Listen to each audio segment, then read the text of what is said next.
Whether you're into sports or not, you're probably going to be very interested in what LeBron James had to say in his 1 hour, unfiltered, unscripted, uncensored interview with Pat McAfee, where he talked about a lot. I feel like I got to see LeBron James' real personality for the first time. I really got to know him throughout this interview. So many fun facts, so many rumors that are true and untrue, beefs that are reinitiated, okay, drama.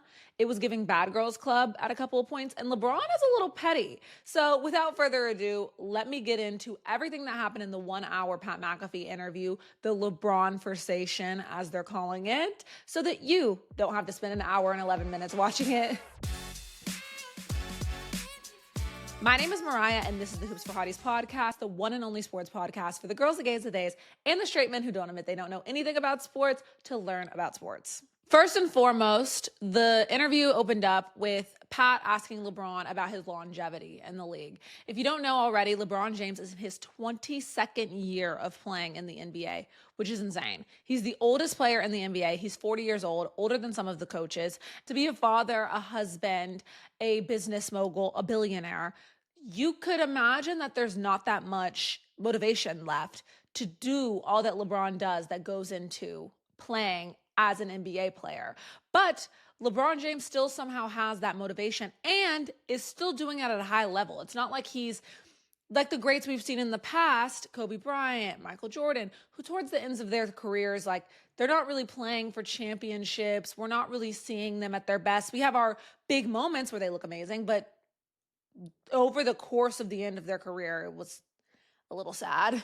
But with LeBron, that hasn't been the case. So they asked him about it, and he said, the main thing is you got to take care of your body, obviously, but you have to take care of your mind. He spoke a lot about his mind and how when his mind goes, that's when he knows he no longer has what it takes to continue on with basketball. There's a really popular rumor that LeBron James spends $1 million a year on his body, on his maintenance trainers, nutritionists, all that it takes to be LeBron James. LeBron said he doesn't know where that came from. That shit is not true. But he does do a lot that goes into his routine and into his body. The main things that stuck out to me are massages and the hyperbaric chamber. He talked about when he knew that he was going to be great at basketball, when he knew that he was separated from the other kids, and he discussed the fact that he has always been a winner.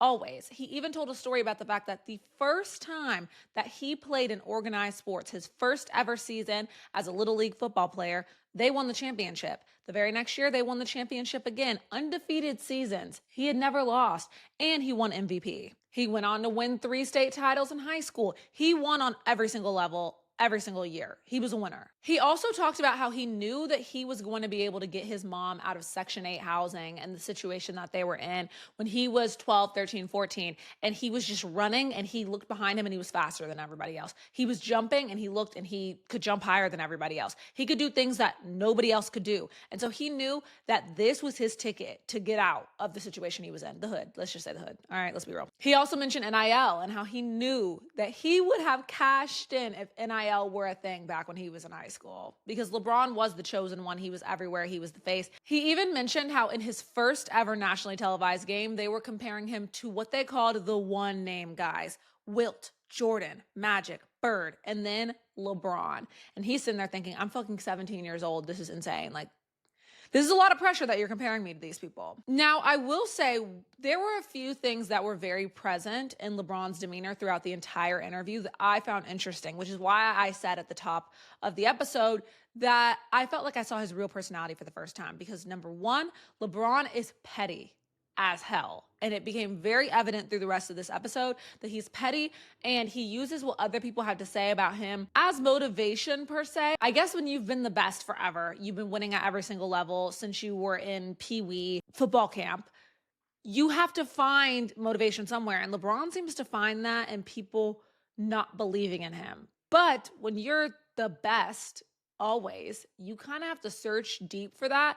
And it became very obvious that LeBron is aware of every little thing that is being said about him. He hears everything. He knew every story. He knew every headline. I don't know if he has people sending these things to him, but he hears the noise that people are talking about him. He's watching it and he clocks it.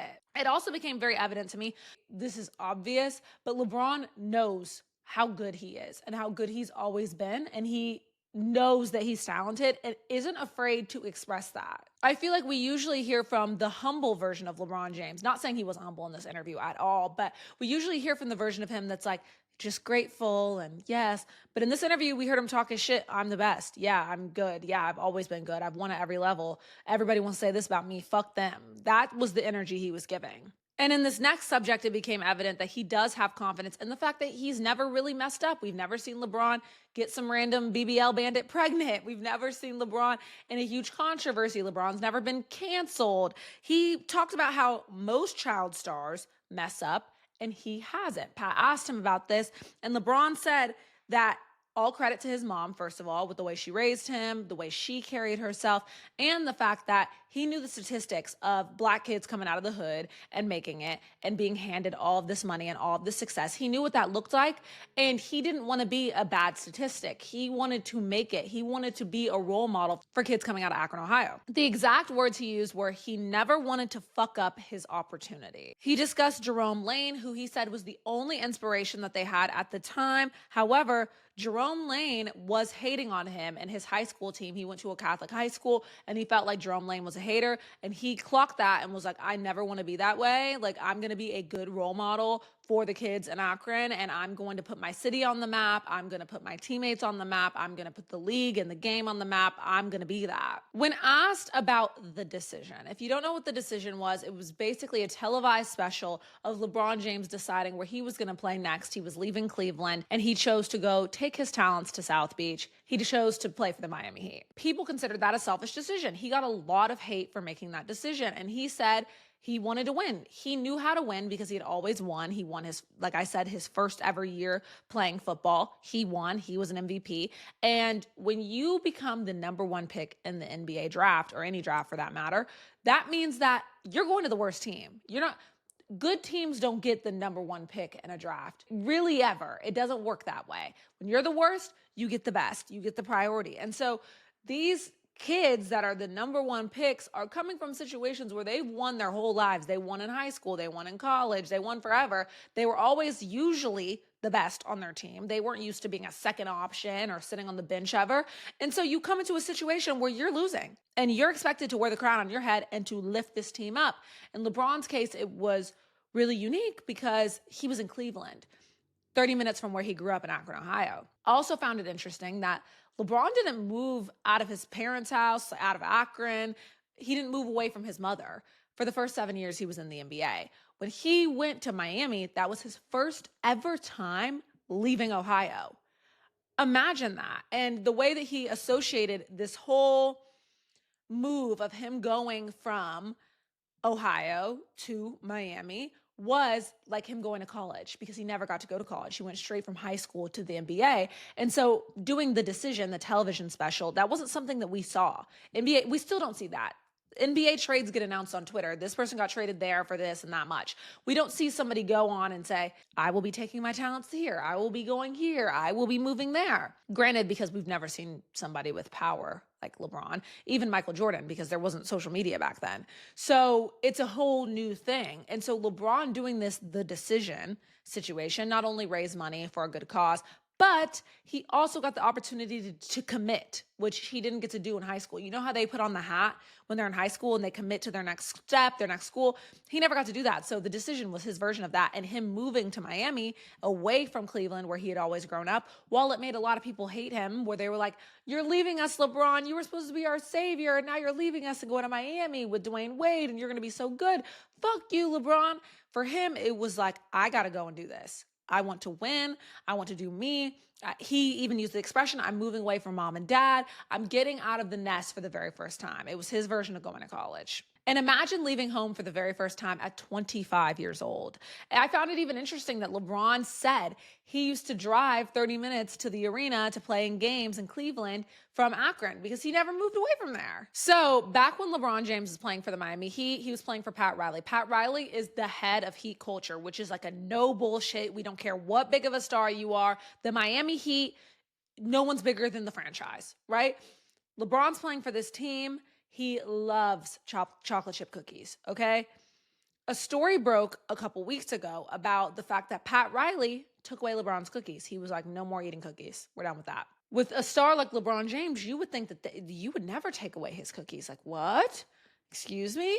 And the joke was that that's why LeBron left the Heat. And that was part of why he got pissed and why it was time to, move on. However, they asked him about this on the Pat McAfee show, and LeBron said it's entirely true. Pat Riley did take his cookies. However, how it really went was LeBron's vice is chocolate chip cookies, something else I didn't know about him that's so random. He loves chocolate chip cookies. And when they get on the plane, NBA players fly in these lavish private flights, and he gets on the plane, and the women who work their flights, it's like 6 different women that rotate. They see the same women all the time. They know he loves chocolate chip cookies, and they home make chocolate chip cookies for him when he gets on the plane. They bring them to him. He likes them soft, crispy on the outside, a little crunch, and they bring him his chocolate chip cookies, and then he gambles with the team. That was his routine. One day he gets on the flight, no cookies. LeBron's like looking at the flight attendant like, where's my cookies? And they just looked at him like, no more cookies. They said we can't make any cookies anymore.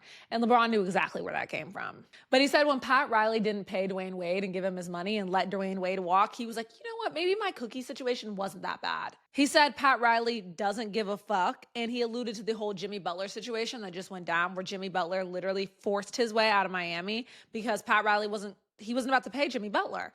And like a lot of people said during that time, yeah, he didn't give a fuck when he had LeBron, and he didn't give a fuck about Dwayne Wade. Do you really think he's about to lay down and bow down for Jimmy Butler? Hell no.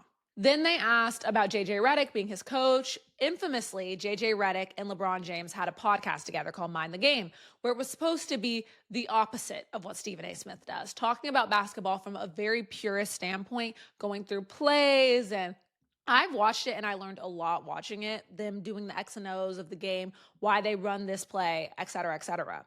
And it basically turned out to be a whole season-long podcast of a coaching interview. And now JJ Redick is the head coach of the Los Angeles Lakers, and he's doing an incredible job. And LeBron alluded that to the fact that he is a dickhead.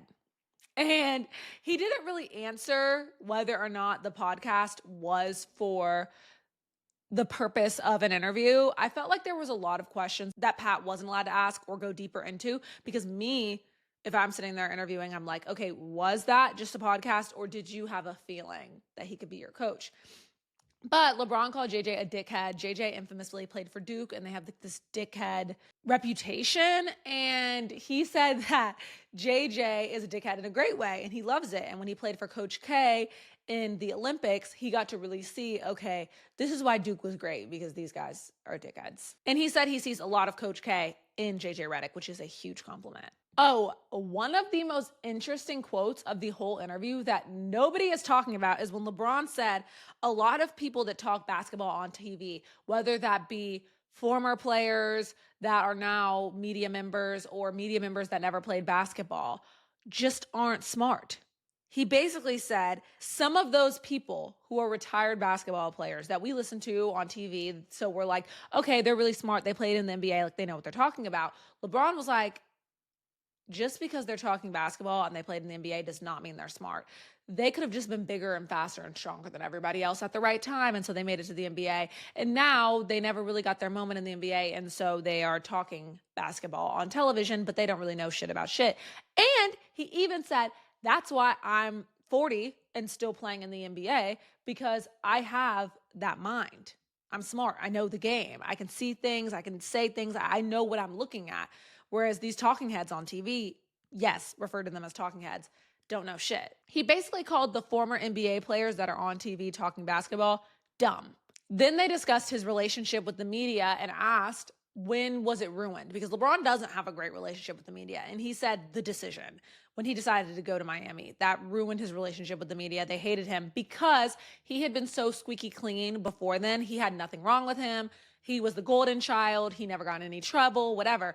And this was a chink in his armor. This was a reason that the media had to get him and to hate him. He told a story of the time when he realized that he wasn't universally liked, when he was at a game and he was at the Ritz-Carlton. Well, he was in town for a game at the Ritz-Carlton on the elevator, and he's taking the elevator down and the doors open and there are 2 white guys. Pat McAfee asked if they were white guys, and LeBron said, well, of course they are. The elevator opens, and it's 2 white guys standing there wearing these shirts that were popular at the time that said, fuck LBJ, fuck LeBron James. And when they saw him, when those doors opened, they were like, oh my God, LeBron, no, we love you. Like, God, this is just for the joke, like, blah, blah, blah. And LeBron was like, this is when I realized that people just do shit. They just do shit. And like, people are fake. And that's what ruined his relationship with the media, which I thought was interesting because that was a fan interaction. But I get what he's saying. It made him realize people are a little fake. They won't say the same stuff to your face that they'll say about you behind your back or wear on a t-shirt. They don't see you as a person, expect to see you in 3D. And when they do, they're like, fuck, that's LeBron. He spoke a lot about thinking that people just are looking for a reason to hate him, which I find interesting because you feel like there's so much good media, the songs about LeBron, the Bronsexuals about LeBron out in public, but he seems to really hone in on the fact that there are people who are searching for wrong in him and bad things in him. Then he talks about Stephen A. Obviously, they had their little confrontation. Stephen A has been on a whole press tour about it, has made several YouTube videos about it. And LeBron said he's on a Taylor Swift run. He's on a Taylor Swift tour run right now. And that the funniest part about this whole Stephen A situation is that Stephen A opened up his comments about LeBron by saying he didn't want to address it, but he had to because it went viral. LeBron called bullshit on that. Stephen A loved the fact that that video went viral. He was itching to talk about it. And he even said that Stephen A is at home in his fucking tighty-whities eating ice cream, so happy that LeBron is talking about him. But in all seriousness, he said Stephen A really missed the point of what LeBron was trying to say to him, which I feel like Stephen A is still missing the point, talking about Kobe Bryant's funeral, bringing up his son's cardiac arrest. Stephen A seems to be a little bit butthurt right now, and he's going way, way too far. I watched First Take live the day after LeBron did this interview and Stephen A's response. And I felt like Stephen A either should have fell on his sword a little bit, still owned a bit of what he was saying, but fell on his sword a little bit and owned the fact that there are errors in how the media is covering basketball. There are, but that's a part of it. That's a part of it, naturally. But Stephen A is the face of that. He is the face of that. And then to go on and say that you weren't trying to be personal about LeBron, he said he never made it personal. It's always going to be personal when his son is in the league and you bring him up and you say, I'm coming to you as a father. When you speak in that tone, I'm coming to you as a father, you're coming at him on a personal level. Be freaking serious, okay? Stephen A knew what he was doing. And LeBron even responding to it, I love that LeBron said he's so happy I'm talking about him right now because he is. Stephen A just signed in $100 million contract with ESPN for talking about athletes. Stephen A would be nothing without these athletes. And I say that as somebody who gets paid to talk about sports. I know my place in the situation. And if somebody came at me, look, I don't like the way I'm covered. You said this and that about me. Yes, my duty and my job is to my audience first and foremost. But I do understand if somebody's going to get butthurt at something I say. You're talking about the man's kid. No shit, he's going to get offended. And you keep talking about it video after video after video. It's ridiculous. I think Stephen A embarrassed himself by bringing up Kobe Bryant. That was absolutely disgusting. And whoever told him that that was a good idea, are you on national television? You accuse this man of not being at Kobe Bryant's memorial service and then had to come back and say, oops, he was at the memorial service. Don't speak on that shit. Don't bring Kobe Bryant's name because it's a hot button issue that might get you some clicks into your argument with LeBron. He got emotional, and Stephen A is a very good debater, and he is the GOAT of the talking head sports industry, 100%. But he has a very bad habit of not being able to admit when he's wrong, and he thinks that he admits when he's wrong. He doesn't. He is dead ass wrong in this situation, and the more he talks about it, the more wrong he gets and the more embarrassing it is. I think he needs to get his shit together. But it was obviously a little awkward for Pat McAfee when LeBron was talking about Stephen A. Like, he was a little like, He went on to say that the media is too comfortable. He brought up how Joel Embiid was in the locker room and a media member brought up his, I believe, deceased brother, and it's just they went too far. And he thinks that part of the reason the media is so comfortable is that players can't respond anymore because of social media and the way the media has changed. The players have a duty to the league. The players can get fined, so the media thinks that they can come at them sideways regardless because the players can't really respond. LeBron actually used the example that the players can't hit them. Like the players can't knock their jaw out, even though physically they could, but they really can't. They asked him about the different eras of basketball, and he compared it. I loved this example. He compared the eras of basketball to looking at the eras of a Hummer, the car. And he said, you might look at the Hummer from the 70s and be like, oh, that's so cute. I would love to drive that. But would you really want to drive that every single day in 2025?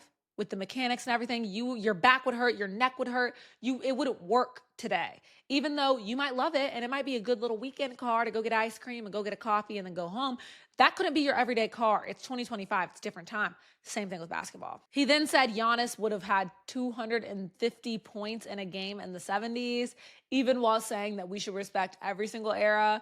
I think he just wanted to throw some respect on the players of today's names and on Giannis. And it was really a compliment to Giannis more than anything. Stephen A. and the people on First Take took it as a dig and as an insult, and as a disrespect to the players of the 70s. I didn't think it was that serious. He said Kyrie Irving would have made them ban dribbling in the 70s. They asked him his height. He said officially he is 6'9" and anywhere between 215 and 280 pounds. It depends on if he gets his cookies or not. LeBron James said even though he appears to flop a lot, he doesn't feel like he gets the star treatment when it comes to the whistle and the refs because he's in the bottom half of free throw attempts in the league. And he said the people who weren't his teammates believe he gets the whistle a lot. And then when they become his teammates, they're like, damn, you don't get the whistle ever. He said he doesn't talk to Michael Jordan. They don't have a great relationship. He feels like it's because Michael Jordan is so competitive and LeBron is still playing. And every time his name is mentioned, LeBron's name is mentioned, they're constantly getting compared to one another. LeBron's wearing the 23 jersey because of Michael Jordan. And he just feels like Jordan doesn't really want to, they can't have that relationship yet. But he said it was the same way with Kobe. Him and Kobe didn't have a great relationship. It was always competitive between the two of them. And then when Kobe retired and LeBron played for the Lakers, they had a great relationship, which makes it even more bullshit that Stephen A. brought that up, knowing that the day before LeBron was talking about how great his relationship was with Kobe. The people that LeBron James looked up to when he was younger were Will Smith, Michael Jordan, Jay-Z, Biggie, and Tupac. He talked about the Bronny moment. And when he got to play with his son for the first time, he said, physically, I wasn't even there. Physically, I wasn't even there. I didn't even feel it. It was just like so incredible. I was somewhere else. I was in the rafters. And that he hasn't even spoken to Bronny about that moment yet. He obviously has a lot of love and protection over his son. His son went through cardiac arrest, and he said the reason he had that cardiac arrest was because of a birth defect, and they're just lucky they were able to catch it before something could have happened that Bronny might not be here anymore. He's super proud of his son, everything, and he didn't really address directly the narrative that Bronny doesn't deserve to be in the NBA, and he only is because of his father. He never directly addressed that, which I thought was interesting. If I were an interviewer, I probably would have pressed that a little more. Pat McAfee was probably told he couldn't. He said it doesn't matter as a dad if Bronny ever scores ever, but as his dad, he's proud to see him balling in the G League. And that Bronny scored 39 the other night, and that he was really proud that the only thing Bronny cared about is the fact that he missed a technical foul free throw and that he could have had 40. He said he'll keep playing as long as he loves the process, and as soon as he stops feeling like getting to a game 5 hours before the game, yes, LeBron James arrives to the arena 5 hours before his games, then he'll stop playing. Until then, he's going to keep playing as long as his mind and his motivation is there. He said he took being a role model and a model citizen really seriously, and that's why he believes he became the face of the league, because he really did have an amazing image, and he wanted people to follow him. He came at Brian Windhorst, the reporter that has been following LeBron's whole career since high school, who is really the number one LeBron defender on TV. This almost made me sad for thinking that he's his bestie. Awkward. I would pay to hear Wendy's reaction to that. I haven't quite looked into it yet, but embarrassing. And he called him a weirdo. He said these guys are fucking weird. He said he signed with Nike because of the signing bonus and the 7-year, $90 million contract that allowed his mother to move out of the projects. And he chose Nike because Nikes were the shoes that he wanted to wear when he was off the court, period. He alluded to the fact that Cleveland got the number 1 pick. And because of that, he felt like he owed the game, he owed the league to be his best self and not fuck his opportunity up by doing something stupid and getting in trouble, which I think is interesting. Because, okay, the lottery's fake. LeBron James just confirmed it. The draft lottery is fake. I had a feeling it was fake when Wemby went to the Spurs. It seems like too good of a fit. He feels like the disconnect the NBA is having with its fans currently is because there's so many games. With NFL, there's so much pageantry around every single game. Every single game matters. With the NBA, it's kind of like, they're on again. They're on every night. But the playoffs are coming. The weather's getting better. And he feels like people are going to get back into it. And Obviously, things have changed so much since the Luka trade. He said he doesn't follow March Madness because he thinks it's too hard to watch in halves, because March Madness is played in 2 halves and not in 4 quarters like the NBA or even women's basketball in college. He thinks the halves are too boring. If you get 2 fouls and you have to sit out for the whole first half because they want to save you up, it's just like, he doesn't like it. And he thinks that the Lakers are going to be successful this year if they stay healthy. The most important thing is health. Luka has been magic for them, and as long as him, Luka, and AR-15, Austin Reeves, I was about to call him Anthony Reeves. Oop, bye, AD. As long as they're clicking on the same cylinders and they're all doing their job, they'll be fine. So that's a full recap of the interview. It's definitely sparked a lot of conversation and a lot of discourse. And it's cool to see LeBron be this candid and just not give a fuck and honest. I loved it. And I hope LeBron does a lot more of this. Thanks for watching. And don't forget to subscribe to the Hoops for Hotties YouTube channel. Bye.